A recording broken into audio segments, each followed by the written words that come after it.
भूटान एक छोटा हिमालयी राज्य है। इसे खुशी और मुस्कान का देश कहते हैं। पर शायद आप नहीं जानते होंगे, भूटान में दुनिया का सबसे ऊंचा पहाड़ है।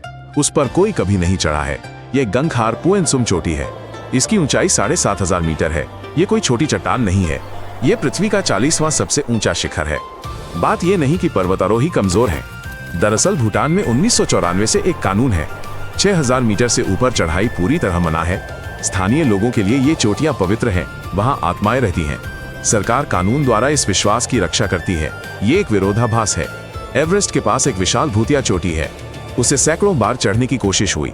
ये पेशेवरों को लुभाती है, पर यह बिल्कुल अछूती रहती है, जैसे खेल में अंतिम बॉस होता है, जहां पहुंचना बस असंभव है। भूटान धरती का एकमात्र देश है जिसका कार्बन फुटप्रिंट नकारात्मक है। क्या यह अविश्वसनीय लगता है? पर यह सच है। यह साम्राज्य उत्सर्जित करने से ज्यादा कार्बन डाइऑक्साइड सोखता है। करीब 70% इलाका जंगलों से ढका है। संविधान कहता है कम से कम 60% जमीन हमेशा वन आवरण में रहेगी। भूटान में लगभग सारी बिजली नदियों से आती है। पनबिजली स्वच्छ ऊर्जा देती है, जिसे ये साम्राज्य पड़ोसियों को भी बेचता है। यहाँ प्रदूषण फैलाने वाले उद्योग जानबूझकर सीमित किए जाते हैं। प्रकृति और पर्यावरण हितैषी पर्यटन पर ध्यान दिया जाता है। ये एक अद्भुत तस्वीर पेश करता है। मॉस्को क्षेत्र जितना ये गरीब पहाड़ी देश कई विकसित देशों से 100 गुना ज्यादा हरा है। ये पूरी पृथ्वी के लिए एक विशाल वायु शोधक का काम करता है। इसी कारण दुनिया भर के पर्यावरणविद भूटान का सम्मान करते हैं। भूटान के गांवों, मेंगरों की दीवारों पर बड़े चमकीले पुरुष जननांगों के चित्र सबसे पहले दिखते हैं। ये शरारती तत्वों के भित्ति चित्र नहीं, बल्कि बुरी आत्माओं से बचाने वाला एक सम्मानित ताबीज है। ये परंपरा 15वीं सदी के भिक्षु ड्रुक्पा कुनले से आई है, जिन्हें दिव्य पागल कहा जाता था। इस संत ने लोगों को हंसी और साहस से डर पर विजय पाना सिखाया। उन्होंने राक्षसों से बचाव हेतु घरों पर लिंग चित्र बनाने व लकड़ी के लिंग छत के नीचे लटकाने को कहा। भूटान के बड़े शहरों में ये प्रथा धीरे धीरे लुप्त हो रही है, पर ग्रामीण इलाकों में इसे राष्ट्रीय धरोहर मानते हैं।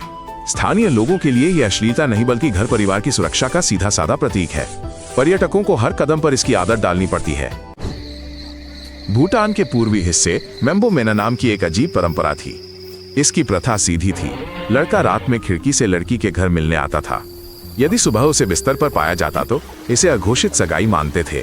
फिर परिवार शादी की बात करते थे। ये प्रथा ऐसे इलाकों में शुरू हुई जहां सख्त नियम युवाओं को खुलेआम मिलने नहीं देते थे।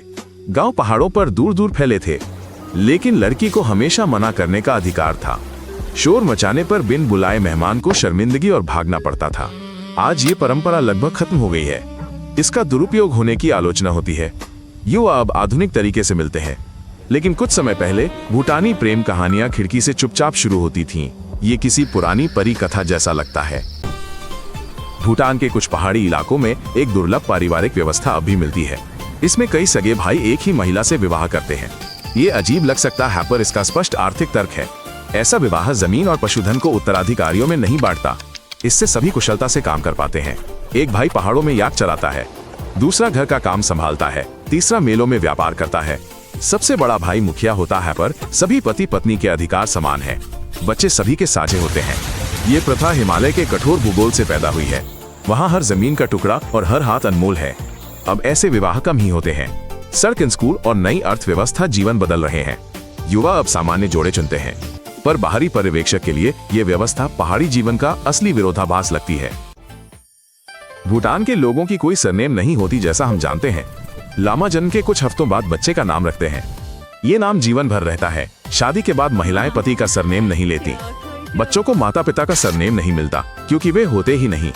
इसके बजाय 2 व्यक्तिगत नामों के संयोजन होते हैं। ये पूरे देश में हजारों लोगों के पास समान होते हैं। शाही परिवार एक दुर्लभ अपवाद है। उनकी अपनी वंशानुगत सरनेम होती है। आम भूटानी लोगों के लिए नाम और गांव का नाम ही पर्याप्त है।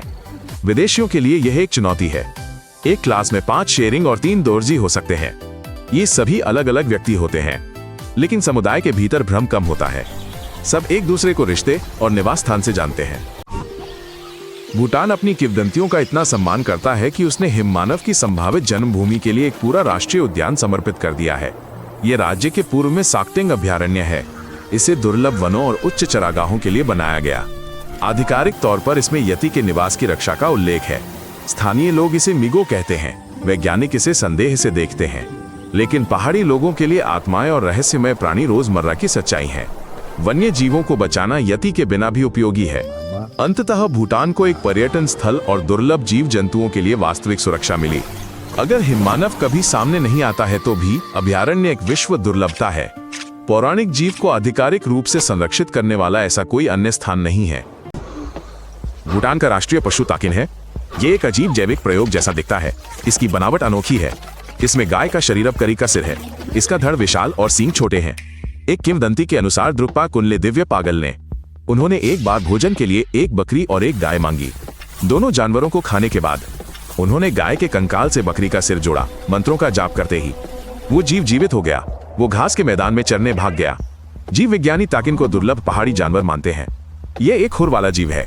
ये खड़ी ढलानों और ठंडी जलवायु में अच्छी तरह रहता है, पर भूटानियों के लिए यह एक पवित्र पशु है। ये संरक्षित स्थानों में रहता है। इसमें राजधानी थिम्फू के पास एक अभयारण्य भी शामिल है। पर्यटक इस फ्रैंकस्टीन जानवर को देखने आते हैं। ये वास्तव में हिमालय में अच्छा रहता है। शायद ही कोई राष्ट्रीय प्रतीक भयंकर चील होता है, न ही कोई महान तेंदुआ होता है। ये तो एक विचारशील चेहरे वाला दयालु मोटा जानवर है। भूटान के मुख्य त्योहार तसेचू मठों में हजारों लोगों को जमा करते हैं। साधु और ग्रामीण देवताओं राक्षसों के भारी लकड़ी के मुखौटों में नाचते हैं। वे लंबी तुरहियों और ढोलों की गूंज में नाचते हैं। वे अच्छाई की जीत की पुरानी कहानियां दर्शाते हैं। दर्शकों के लिए ये खुला रंगमंच लगता है। भक्तों के लिए ये पूरे साल का आशीर्वाद है। ये आयोजन सभी स्तरों पर काम करता है। बच्चे जानवरों के मजेदार मुखौटे देखते हैं। वयस्क पुरानी कहानियों से सीख लेते हैं।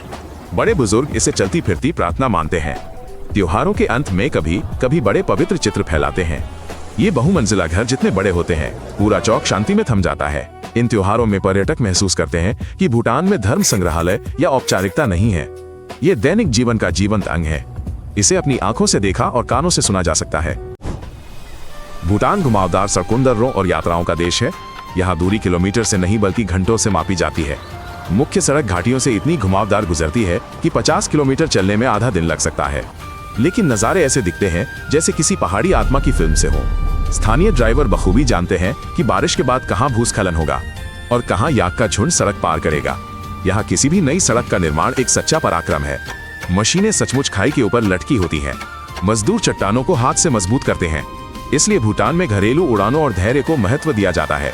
इसके बजाय यात्रा एक छोटा रोमांच बन जाती है। सड़क किनारे चाय दर्रे पर कोहरावा में प्रार्थना के झंडे और हॉर्न रहित एक अप्रत्याशित शांति मिलती है। भूटान के बारे में ये 10 तथ्य हैं। यदि आपको कुछ नया पता चला हो तो लाइक करें और सब्सक्राइब करें ताकि अगली दिलचस्प देश के बारे में एपिसोड ना छूटे। अलविदा।